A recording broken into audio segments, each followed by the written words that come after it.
Behind the image of light inaccessible and behind the image of profound and abysmal darkness, beyond all conception whatsoever,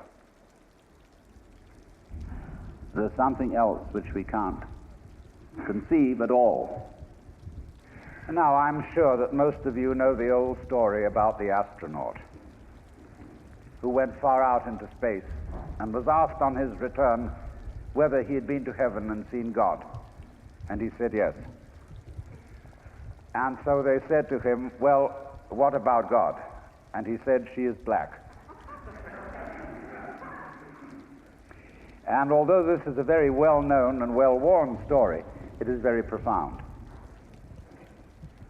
Because, I tell you, I knew a monk who started out in life as pretty much of an agnostic or an atheist, and then he began to read Henri Bergson, the French philosopher who proclaimed the vital force, the élan vital, and so on. And the more he read into this kind of philosophy, the more he saw that these people were really talking about God. And I've read a great deal of theological reasoning about the existence of God, and they all start out on this line. If you are intelligent and reasonable, you cannot be the product of a mechanical and meaningless universe. Figs do not grow on thistles. Grapes do not grow on thorns. And therefore, you, as an expression of the universe, as an aperture through which the universe is observing itself, cannot be a mere fluke.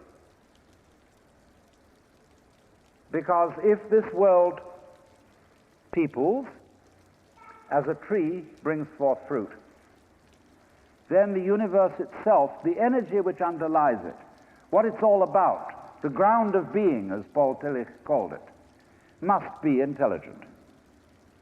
Now, when you come to that conclusion, you must be very careful, because you may make an unwarranted jump. Namely, the jump to the conclusion that that intelligence, that marvelous designing power which produces all this, is the biblical God. Be careful. Because that God, contrary to his own commandments, is fashioned in the graven image of a paternal, authoritarian, beneficent tyrant of the ancient Near East.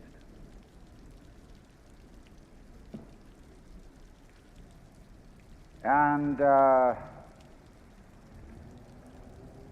it's very easy to fall into that trap, because it's all prepared, institutionalized in the Roman Catholic Church, in the synagogues, in the Protestant churches, all there ready for you to accept. And by the pressure of social consensus and so on, it is very natural to assume that when somebody uses the word God, it is that father figure which is intended. Because even Jesus used the analogy, the Father, for his experience of God.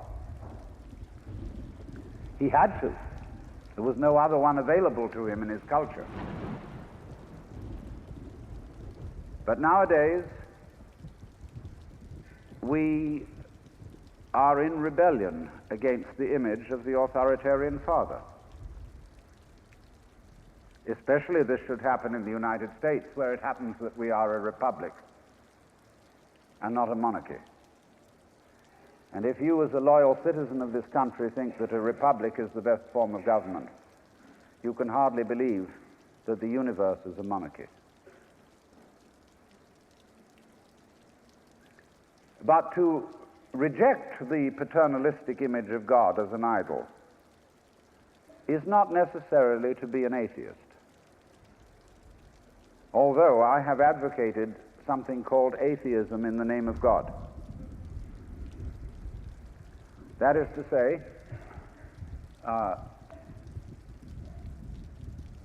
an experience, a contact, a relationship with God, that is to say, with the ground of your being, that does not have to be embodied or expressed in any specific image.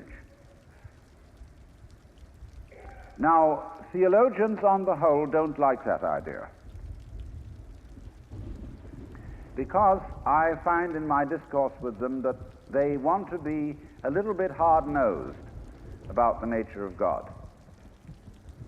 They want to say that God has indeed a very specific nature. Ethical monotheism means that the governing power of this universe has some extremely definite opinions and rules to which our minds and acts must be conformed. And if you don't watch out, you'll go against the fundamental grain of the universe and be punished in some way. Old-fashionedly, you will burn in the fires of hell forever. More modern-fashionedly, you will fail to be an authentic person. It's another way of talking about it. But there is this feeling, you see, that there is authority behind the world, and it's not you. It's something else. Like we say, that's something else that's far out. And therefore, this Jewish, Christian, and indeed Muslim approach makes a lot of people feel rather strange, estranged from the root and ground of being. There are a lot of people who never grow up and are always in awe of an image of grandfather. Now, I'm a grandfather. I have 5 grandchildren, and so I'm no longer in awe of grandfathers. I know I'm just as stupid as my own grandfathers were, and therefore am not about to bow down to an image of God with a long white beard. Now, naturally, of course, we intelligent people don't believe in that kind of a God, not really. I mean, we think that God is spirit, that God is very undefinable and infinite and all that kind of thing. But nevertheless, the images of God are have a far more powerful effect upon our emotions than our ideas. And when people read the Bible and sing hymns, Ancient of Days, who sittest throned in glory, immortal, invisible, God only wise, in light inaccessible, hid from our eyes, they still got that fellow up there with a beard on. It's way in the back of the emotion. And so we should think, first of all, in contrary imagery, and the contrary imagery is, she's black. Imagine instead of God the Father, God the Mother. And imagine that this is not a luminous being, blazing with light, but an unfathomable darkness, such as is portrayed in Hindu mythology by Kali, K-A-L-I, the Great Mother, who is represented in the most terrible imagery. Kali has a tongue hanging out long, drooling with blood. She has fang teeth. She has a scimitar in one hand and a severed head in the other. And she is trampling on the body of her husband, who is Shiva. Shiva represents also, furthermore, the destructive aspect of the deity, wherein all things are dissolved so that they be reborn again. And here is this blood-sucking, terrible mother as the image of the supreme reality behind this universe. Imagine, it's the representative of the octopus, the spider, the awful, the creepy crawlies at the end of the line, which we are all terrified of. Now that's a very important image, because let us suppose, just for the sake of argument, that all of you sitting here right now are feeling, well, fairly all right. I mean, you're not in hospital. You don't have the screaming mimes. You have a sense, you probably had dinner and are feeling pretty good.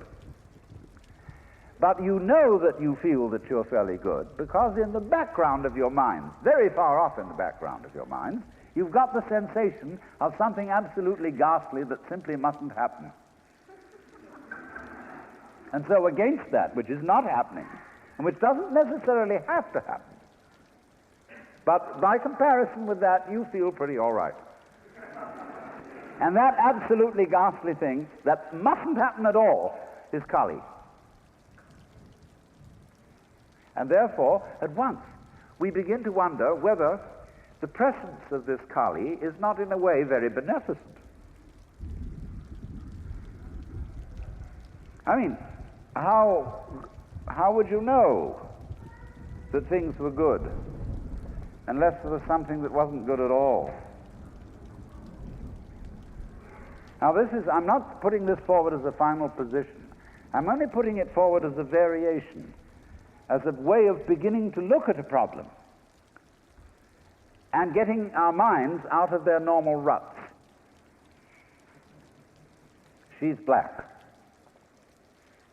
Well, she, first of all, feminine, represents what is called philosophically the negative principle. Now, of course, people who are women in our culture today and believe in women's lib don't like to be associated with the negative, because the negative has acquired very bad connotations. We say accentuate the positive. Well, that's a purely male chauvinistic attitude. How would you know that you were outstanding unless, by contrast, there was something instanding?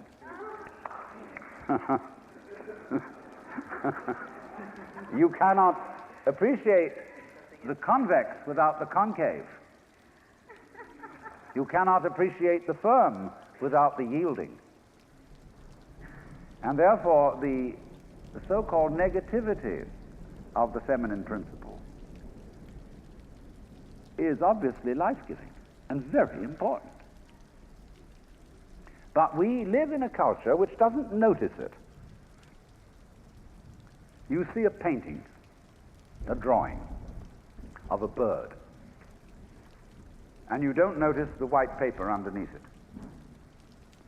You see a printed book, and you think that what is important is the printing, and the page doesn't matter.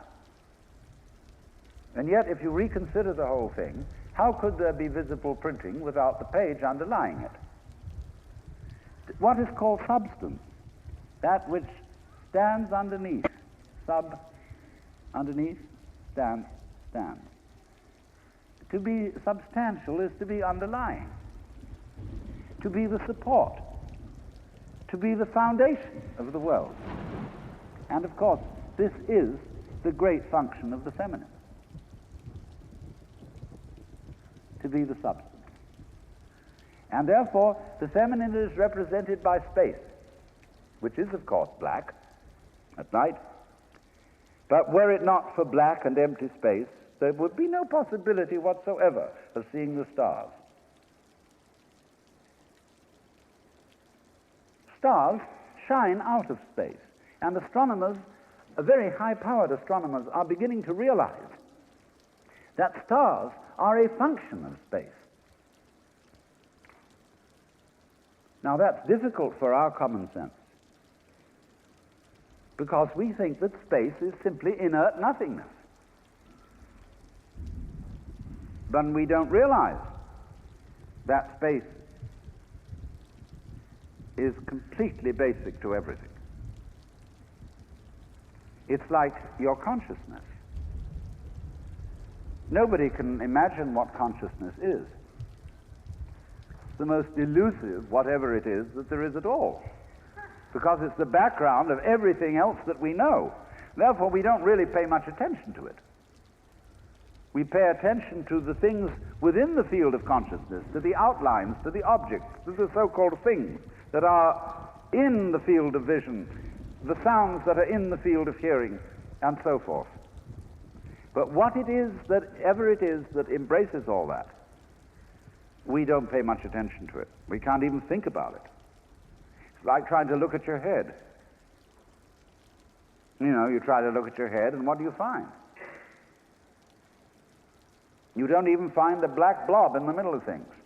You just don't find anything. And yet that is that out of which you see, just as space is that out of which the stars shine. So there's something very queer about all this. That which you can't put your finger on, that which always escapes you, that which is completely elusive, the blank, seems to be absolutely necessary for there to be anything whatsoever. Now let's take this further. Kali also is the principle of death, because she carries a scimitar in one hand and a severed head in the other. Death. This is tremendously important to think about. We put it off. Death is swept under the carpet in our culture. In the hospital, they try to keep you alive as long as possible in utter desperation. They won't tell you that you're going to die. When their relatives have to be informed that it's a hopeless case, they say, don't tell this to the patient. And all the relatives come around with hollow grins and say, well, you'll be all right in about a month, and then we'll go and have a holiday somewhere and sit by the sea and listen to the birds and whatnot. And the dying person knows that this is mockery. Well, of course, we've made death howl with all kinds of ghouls. We've invented dreadful afterlives. I mean, the Christian version of heaven is as abominable as the Christian version of hell.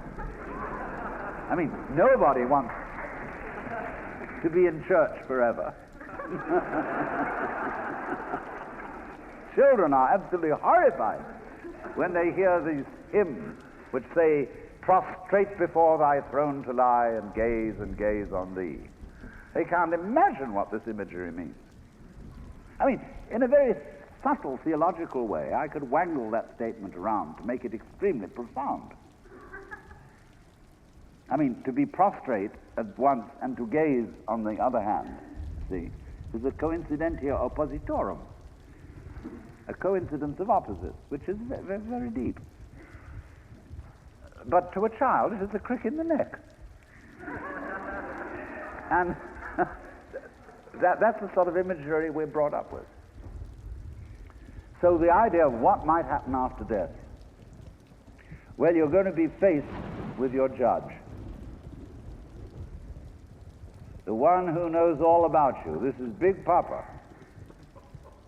who knows you were a naughty boy and a very naughty girl, especially girl, from the beginning of things.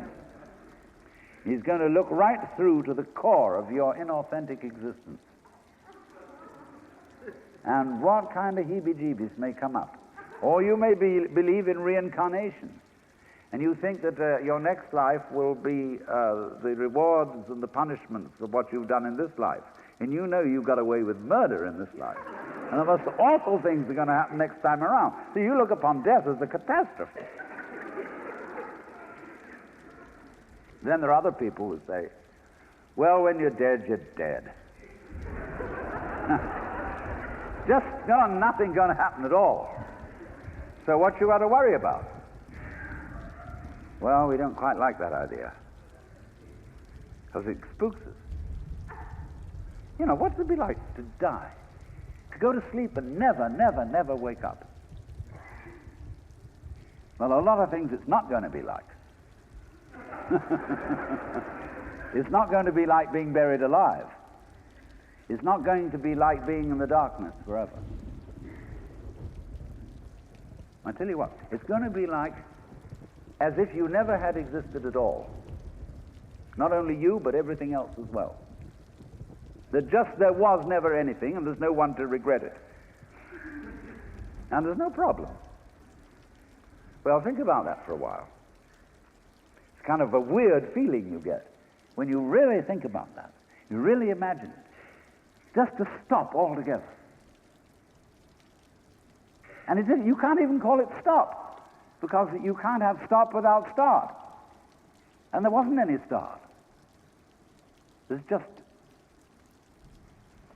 no thing. Well, then when you come to think of it, that's the way it was before you were born. I mean, if you go back in memory as far as you can go, you get to the same place as you go forward in your anticipation of the future as to what it's going to be like to be dead. Then you get these funny ideas that this blankness is the necessary counterpart of what we call being.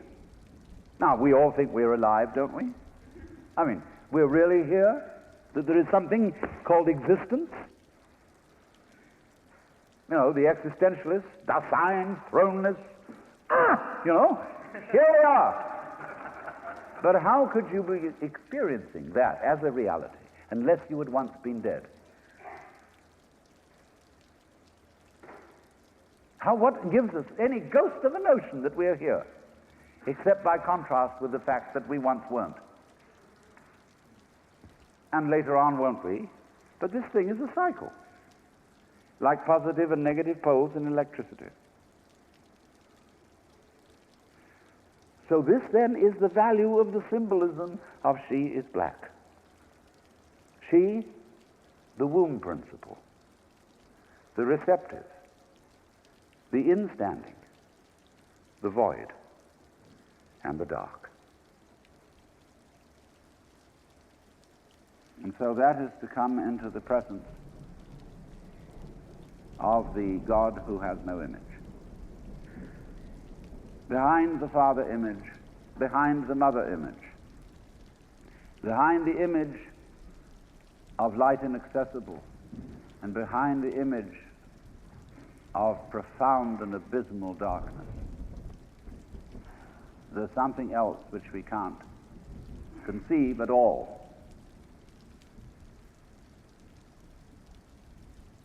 Dionysius the Areopagite called it the luminous darkness. Nagarjuna called it shunyata, the void. Shankara called it Brahman, that which can only, of which nothing at all can be said. Neti neti, beyond all conception whatsoever. And you see, that is not atheism in the formal sense of the word. This is a profoundly religious attitude, because what it corresponds to practically is an attitude to life of total trust, of letting go. When we form images of God, they are all really exhibitions of our lack of faith, something to hold on to, something to grasp. How firm a foundation, what lies underneath us, the rock of ages, or whatever, ein feste Burg. But when we don't grasp, we have the attitude of faith. If you let go of all the idols, you will of course discover that what this unknown is, which is the foundation of the universe, is precisely you. It's not the you think you are. No, it's not your opinion of yourself. It's not your idea or image of yourself. It's not the chronic sense of muscular strain, which we usually call I. You can't grasp it. Of course not. Why would you need to? Supposing you could, what would you do with it? And who would do what with it? You can never get at it. So there's that profound central mystery. And the attitude of faith is to stop chasing it. Stop grabbing it. Because if that happens, the most amazing things follow. But all these ideas of the spiritual, the godly, as this attitude of must, and we have been laid down the laws which we are bound to follow, all this jazz, is not the only way of being religious and of relating to the ineffable mystery that underlies ourselves and the world.